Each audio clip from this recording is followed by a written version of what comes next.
Okay, and away we go. We've got our volume up, cranked up here. Let's. Good morning, good afternoon, good evening. Welcome to BWTM Sports. We have with us this evening a very, very special guest. We're going old school. We're going back in the day. Remember, we used to bring you those exclusive, those fighters that were up and coming, and you didn't quite know about them, and then all of a sudden, bang, something happens with them. We've got a guy here who's just ahead of the game a bit. His name is Stephen Nelson. He's all the way from the States. I believe they call him Ice Cold. Is that correct? So cold. Steven So Cold Nelson. So cold, not ice cold. Yes, sir. I'm ice cold. I'm so cold. I'm just cold. I'm cold at everything I do. That's what I like to hear. That's what I like to hear. So, the floor is all yours. You're a super middleweight, I believe. Yeah, super middleweight, newly crowned NABO champion. This fought January 11th on ESPN, and Fact. it was a great dominant performance for me. I fought another undefeated fighter, tough fighter. He was from Turkey, Chim Kilik from Turkey, and he was 14-0. So I know I'd seen some stuff before prior to that fight of you, and there was a lot of buzz about your punching power and your boxing ability. So I'm saying, okay, this guy looks a bit tasty. Let's get in contact with him. We finally made it happen. oh yeah, definitely. I'm like I was telling you before. Like I do it all. So it's the same thing in boxing. Like I feel like I have a good plane across the board. I can box. I can bang. I can counter punch. I can be first. I can do it all. So let's find a little bit more about what makes you so cold. Okay, let's back up a bit. So how did you get into boxing in the first place? I actually started boxing at the age of 21. I was in the military, and like everything else in my life, I just wanted to try something. I didn't have a plan of like doing it on this level. I just wanted to stay physically fit and do something fun. So I went to a local boxing gym in North Carolina, and I started boxing. Within the first week, the coach asked me, like, how long have you been boxing? Like, about a week. He was like, no, not how long have you been back to boxing. How long have you been boxing, period? Like, a week. I never touched a boxing gym before. This was my first time. And he was like, wow, like, you have a natural skill to you. Wow. Well, okay. So what was it like the first time you got hit on the chin in the boxing gym? I ask everybody that question that decides to turn their hand to boxing. The first time I sparred, it was about a couple weeks after I started boxing. I jumped in there with the guy. He fought in the amateur, and he was 178 pounds. I was heavyweight at the time, but he was the armed forces champion. He was pretty skilled. I forgot his name, but coach put me in there. The first round, he punched me in the nose. Boom! Like I was like, oh no, my nose started bleeding. So I was like, forget this. And my my natural fighting skill came out. Like I was like, no, he ain't about to beat me up. And I just took it to him. And I was on him. Like they was like, dang, this dude's a monster. Like for him to only have 2 weeks of boxing training, like go in here and give this guy like hella trouble. I went in there and just beat him up. I was like, hey, you bust my nose, I'm about to take it to the street. So were you not daunted at all fighting a big guy yourself? Yes. How Like did? I'm naturally like starting boxing, I was 238 pounds. I remember jumping on the scale when I first started boxing. Okay. I was 238 pounds. And then I started training and I was mingling around like 220, 215, 220. Okay. For about a year, I was fighting super heavyweight for about a year. Wow. I had only had like maybe 2 matches locally in North Carolina. Then the first time I went to it's this thing called the All Army tournament. They have a tournament for all the Army people, and they go to Arizona and they have a big competition. First time I went there, I was 200. I fought 200, 201 the first year. So let me get this right. You're 5'10". Or that's what it says in box rec. Are you that, or are you taller than that? 5'10". No, I'm 5'10". You are 5'10". Yeah, I tell everybody, I'm 5'10", but I'm really 6'1". But I keep my neck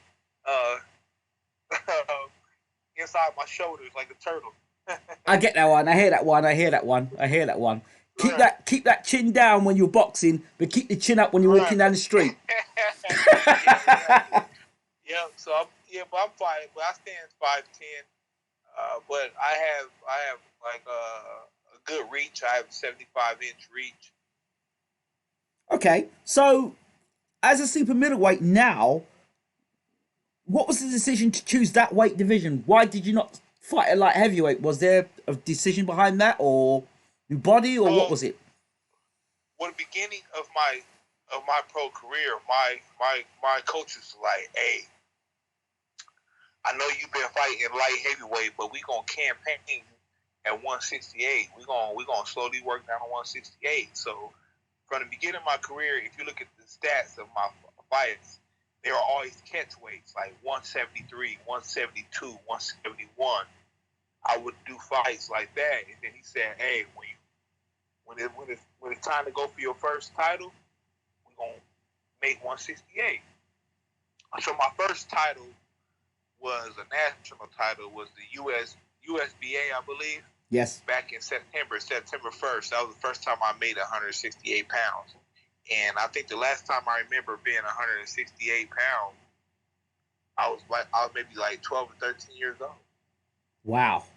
But that's no surprise there, because I remember being in the States and training, and the trainer said to me, he was out Florida way in Roy Jones' gym, and he said to me, "Hey yo, you're walking around at like close to like middleweight. I want to bring you down to welterweight, even push you down to light welterweight." I'm like, "What?" He goes, "Yeah, make so the whole thing about getting your body down so you at the weight you can be more of a you can use your weight more, being a bigger guy and you have a bigger frame. So that's what they kind of do, bring you down, draw you down in weight, so you've got a natural advantage." Do you think that works for you? Yeah, it definitely works, especially in punching power. But I feel like when you go down, like now you got more agile fighters, and they move a little bit more. Mm-hmm. So it's kind of a give for a take, It's like, but that's why I stay up my movement and my speed. Like they say, "Hey man, you move like a welterweight or a junior welterweight," because I stay on my toes and I can move and I can box. Okay, so in terms of your boxing career at the moment, what's your record now for those who don't know about you? I am now 16-0 with 13 knockouts. Sounds quite nice. That means you can punch a bit, right? Yes, sir. Yes, sir. They feel it. They feel it. Is that with a left hand, with that right hand, or is that both? Both. I'm naturally left-handed. Like I write left-handed, but like when I play sports, I do my sports right-handed for some reason. Like I shoot basketball right-handed, hit baseball, and everything. So I stand orthodox, but I'm left-handed, and in my right hand has a lot of power behind it. So, who's your trainer? My head trainer is Brian McIntyre. Ah, I also have two other trainers, and we call him the three-headed monster because we had three coaches: me and Terrence Crawford, Brian McIntyre, Red Spikes, and Saul Dieguez. Okay, you got a great team there with Terrence, who's been on the channel before a few times before he even became world champion. He was on the channel, and we saw him recently when he was in the UK with Amir Khan, and obviously Bomac. We spoke to him as well. He's a very astute student of the game and a great trainer in his own right. So, absolutely, you've got some great backing there and knowledge there, and not to know the people I don't know about. I'm sure they're very knowledgeable as well. So full credit to them as well. Yeah, exactly. Like both me, Bomac, Red, Saul, and Terrence, we've been close, man, forever. Like, well, I've been close with the coaches since I started boxing, but me and Right. Terrence been friends since I was about 12 or 13, the first time I met him. So in terms of your career, is there anything he's kind of whispered in your ear, said to you, look, you need to go this way, or do it that way, or avoid this, or is there anything he said to you, going, oh, thanks for that, Terrence, I really appreciate that. Oh yeah, all the time. He's especially when like it's my turn to fight and I'm training and he already fought or he's not in training camp. He's right there every day at the gym, like on me like a coach. Like, hey man, turn that right hand over. No, come on, roll. Do this. Put your hand up. Like he's on me like a coach, like a big brother. And his career is like a blueprint for my career. Ah. I look at the things he's done and the things he went through, and what I can do, what I can take away from him, and what I can do better. I use his story and everything he went through. So if I let's go back a bit, back into your amateur career. What did you do as an amateur for you to now be as a pro and get the opportunity you've got now to be working with Top Rank in ESPN? Oh, I've in the amateurs, I was ranked number one the whole time I was on the elite level. Wow. I okay the first time I was noticed by anybody was my second year of boxing. I went to the well, it wasn't Olympic trials. It was called the Olympic reloads, where it was like the Olympic trials for the guys who won the Olympic trials and they didn't qualify. They had to come back and do another tournament, and it was an open tournament. So I went there with only 6 fights. Went there with only 6 fights in my amateur background, and never been to the national level, fight guys that had hundreds of fights. I went there and I beat 3 prior national champs and made it to the finals. And I fought against Marcus Brown. Ah. And I'm not going to speak from my opinion. I'm gonna speak on everybody else's opinion. Everybody else who watched the fight felt like I won. I was dominant. It was a couple times that he touched the canvas, but they ruled it as slips and stuff. Okay. And they were and he was doing his little. He had experience, so when we would get close, he would clinch, but he would clinch in a way to make me look like I'm holding him. He would put my arms under his underarms Ah. and would like shake. So they took about 4 points from me. It was messy. But he ended up being the Olympian. But I was a training partner, so we went to London. I was training with him and everything. That was the first time I broke the scene. After that, he went pro. And all them guys from that quad, 2012 quad, went pro. And I became the dominant force at 178 pounds. And I won every national tournament there is in the U.S., from the USA Nationals to the USA National PAL tournament to the National Golden Glove. I was the first person from Omaha to win the Golden Glove since 1970. Wow. The Ringside Worlds. I went to the 2014 team trials where the headgear first came off, and then we was fighting in WSB, so we qualified for the Olympics. And I went on to fight the WSB, and my record on the WSB was 3-3. Wow. Okay.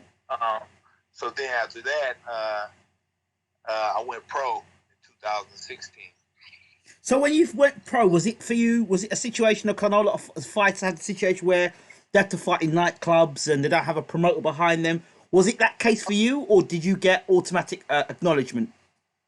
Well, when I first went pro, Terrence Crawford was where he was already at. He was a world champ and under the top rank. So they already had a relationship with the top rank. So all they did was like, hey, we got an upcoming guy right here from the amateurs. Check him out. So my first year or so of boxing, I was fighting on his undercards and fighting on some local shows. I wasn't signed to top rank, but they were giving me fights just to look at me like, okay, we see what he can bring before they sign me. Okay. So after about a year of fighting under their cars, year and a half, it was a year and a half I was fighting. They assigned me at the end of 2017. Okay, I want to stop you right there because you stuck to a game plan. You kind of knew Top Rank were watching you, but this is so Yep. important because this is where a lot of fighters can blow it. They can lose concentration. They can not stick to the game plan. Why is it that Stephen Nelson was able to stick to the game plan, win the fights, and get that Top Rank, get signed by Top Rank? What do you think it was in your experience? Just how I am as a person. Like, I'm a person where I just believe in staying consistent. It will pay off. You know, you may not see it now, but consistency will always show. So it was always in my mind, like, man, don't worry about being signed. Don't worry about getting these shots. Don't worry about nothing. Just keep winning. Just keep being you and keep winning. And it's gonna happen. Everything happens for a reason. It comes to. Now, why do you say that now? And it sounds great because you now on the other side of the water in that sense. I mean, I'm really asking the question for fighters coming through who don't have a promoter, fighters that are coming through who may not have Terence Crawford as a. I mean, you still got to fight, regardless if Terence Crawford is your mate or not. You still got to fight because if you can't fight a lick, it don't make a difference who your friend is.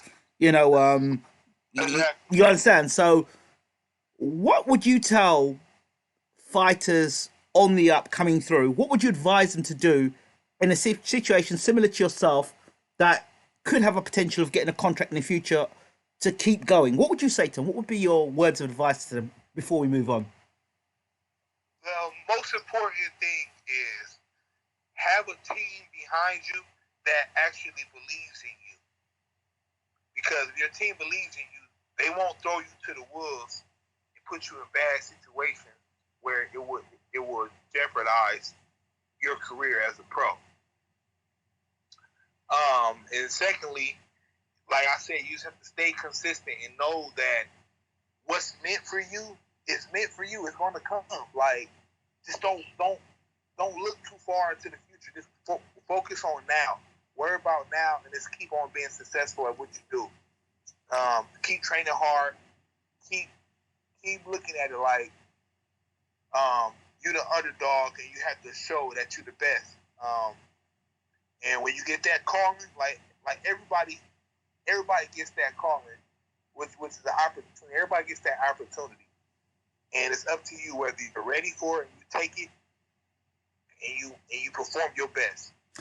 Okay, two situations. Situation one is what was the biggest doubt you were having while you were going through that challenge before the contract came through? My biggest doubt um, was actually not giving up. Like it was hard. It was hard at first because you got to think about it when you're training and you can't really focus on having the job because your job is boxing, but it's not paying. Right. So sometimes it may have you wanting to do stupid stuff that will jeopardize your career, and it also makes you like, man, you know what? I need to get a job where I can't put it all into boxing, and Right. then it declines declines me as a fighter because I'm not putting as much as I can into it. I hear that. I hear that. That I really want to hit because I hear so many fighters. You know, I'm talking to so many fighters that are in a situation they don't have a promoter, they don't have a manager, they find themselves, I may have to get a part-time job. Before you know it, they get their opportunity, and you see them getting knocked out in a fight that you think they should be winning, but they Right. didn't give 100% to the game. Exactly. Wow. And luckily because I have so many different skills, that helped me out because during the training, I was doing stuff like on my free time, painting portraits for people, people around the gym. I was cutting their hair, keeping their hair cut. Business wise, I was like selling merchandise, selling shoes and clothes and stuff. So I just like those fighters. You gotta find something. You know something? You know something? That We have to call you Stephen, the entrepreneur Nelson. I think really the entrepreneur is better for you than so cold. Don't you think? yeah, yeah, but like so cold. That's like a slang version of entrepreneur because so cold just means you're good at a lot of things. Yeah, that's true. Like you're so cold. Like so it's like just another version of saying that I'm good at whatever I put my hands on turn to gold. Okay, let's push forward now. So you are you said you're USBA champion, right? Well, now I'm the NABO. I was the USBA. In September, I fought for that against Derek Finley, which he was a great journeyman. Right. He fought a lot of top world champions like Andre Ward and I forgot his first name, but Ramirez. He fought once he said Gilberto Ramirez. Yeah, Roberto Ramirez. He fought a lot of guys coming up, so he was a good step up test for me. And then I fought him and stopped him in the fourth. Okay. And then I just fought for the NABO last weekend. So what was that like being on ESPN? And you know that was your another opportunity for yourself. What was that like for you? For me, it was like I'm a performer, so it didn't matter if it was on ESPN or if it was in the backyard. I was going to perform. Boy, you can talk. It don't bother me because when I'm in the ring, I get into a zone where I don't care if a million people watching. You know what I mean? I don't hear any of that. All I hear is my coaches, and then I hear those few voices in the crowd of friends and stuff. Like I hear Terrence, I hear him yell out commands and stuff. I hear that stuff, and that's all I focus on. Anything else, I just don't hear. But as far as knowing that I was fighting on ESPN, it was kind of like it was a pleasure because it was part of the plan, and to see that you stay consistent and it actually comes, it's like amazing. That's the most amazing part. It's like, dang, like I'm here now, like I'm fighting on ESPN. This is always what I've been dreaming of since I've been boxing. Fantastic, that's great to hear. So now let's push things on a little further. Obviously, the super middleweight division is one that you know. One of the names that would come up is Billy Joe Saunders. How much do you know about Billy Joe Saunders from UK fans' perspective? I've seen a couple of his fights and stuff like that, but like I say, I focus on today. Right. I never really focus on what other people are doing. Right. I see them and I see their fights, but I don't really study them or nothing like that until the time comes I will fight them because you never know what will happen in the future. I may never fight them. So yes. What's the purpose of wasting my time watching him and calling him out when I'm not that level yet? Okay. But when the opportunity presents itself, I'll definitely be ready. That sounds good. What are your thoughts on a potential fight between Saunders and Canelo? Oh, I've been seeing some stuff about that. I actually don't think Canelo is going to fight any of the top guys in these higher weight classes. I think he chooses and picks who he wants to fight when it comes to 68 and 175. I think at 160, because he barely fights the best at 160. I think at 160 he can fight the best and prevail, but I think at 168 I don't think he will be as much dominant as he will be at 160, 154. Okay. I've got to ask you the question, because if I don't ask the question, people ask you, why didn't you ask the question? What is your take on this whole Terence Crawford, Errol Spence whole, this person's on the other side of the water and all this sort of stuff? I mean, if I speak unbiasedly, I don't think Errol Spence is ducking Terence Crawford. I believe it's more so a business move. And if it was vice versa, I would advise the same thing. because over in PBC side, they have 3 belts over there.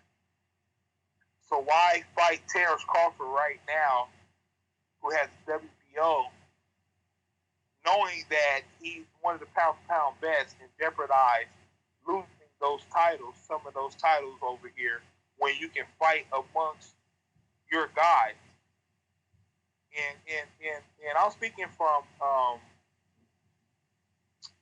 Heyman point of view. Like, if I'm Al Heyman, it's like, why fight Terrence Crawford and I can fight Errol Spence and Manny Pacquiao, or Errol Spence, at first Errol Spence and Sean Porter, and then make a super champ, and then fight Terrence Crawford in a super fight that brings in millions and millions of dollars, versus fighting now, and they both clear about $5 million apiece, when they can wait another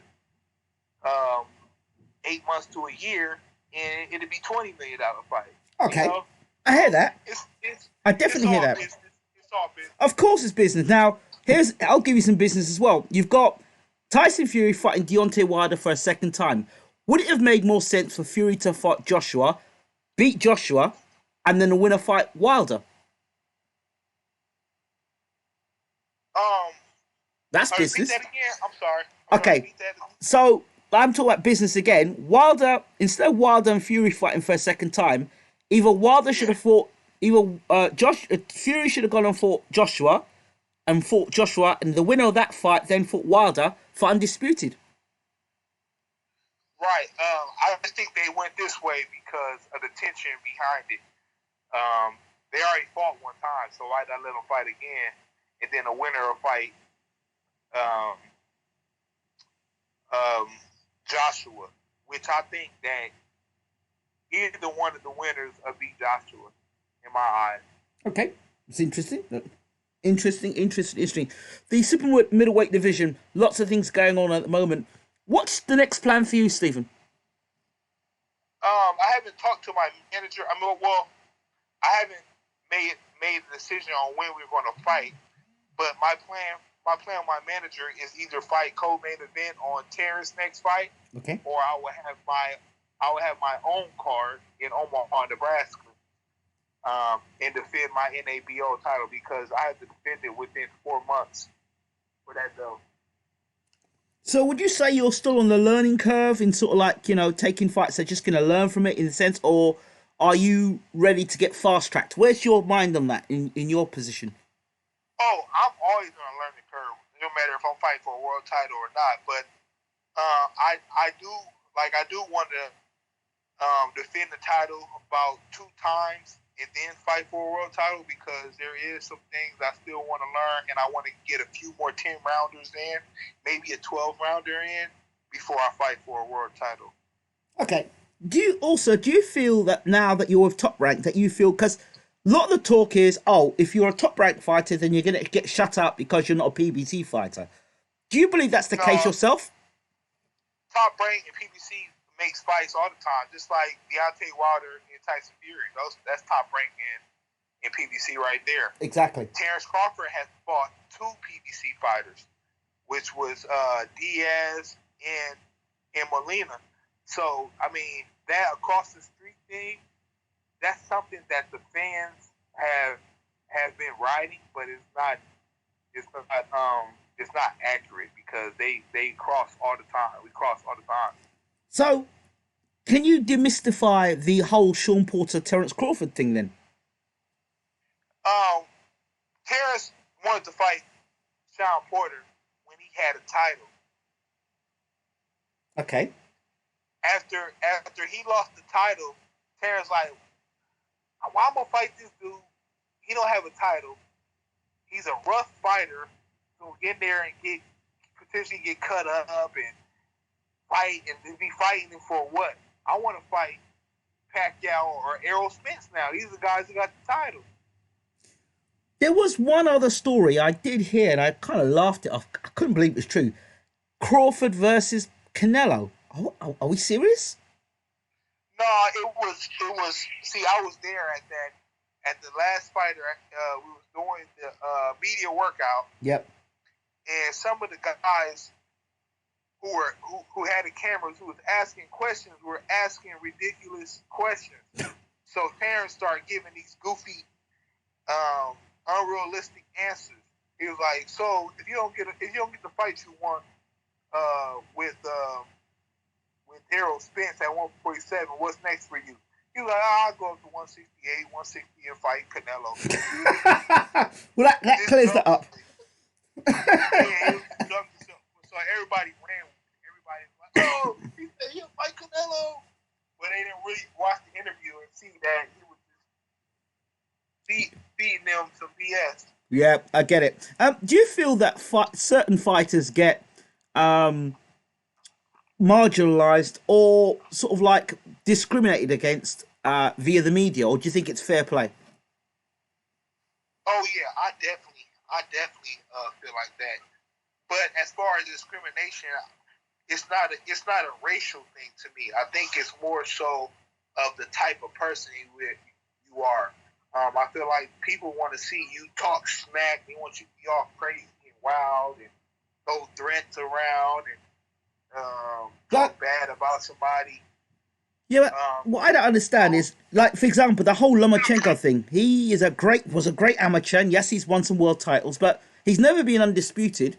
Usyk's been undisputed, and Crawford's been undisputed, but yet he's pound for pound better than both of them. How does that make sense?